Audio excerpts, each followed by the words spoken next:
Next, quick trick 7. This trick is simple and effective. Consider n finite numbers whose average is x. Add a new number y to every element in this set. Then the new average will be x plus y. Let me explain this rule with a simple example. Consider a set of 4 numbers 2, 7, 8 and 15.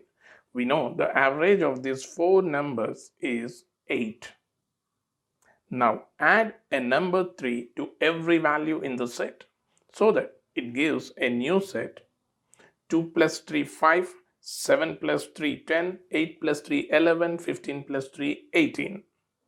Now obtain the average of these 4 numbers and that value is equal to 11.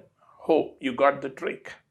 This new average 11 is obtained by adding 3 to the existing average 8. Let us extend this idea to multiplication, subtraction and division operations. Again, consider the average of n finite numbers as x and consider the following operations: addition, subtraction, multiplication and division. These are the various operations performed with a value y. Already we have seen addition operation in detail, in which a number y is added to every element in the set and the new average will be x plus y.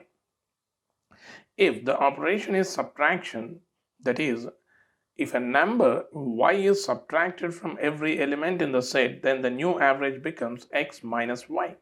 Next operation is multiplication. Here, a number y is multiplied with every element in the set whose average is x. Then the new average will be x times y. Similar analysis gives x upon y in division operation.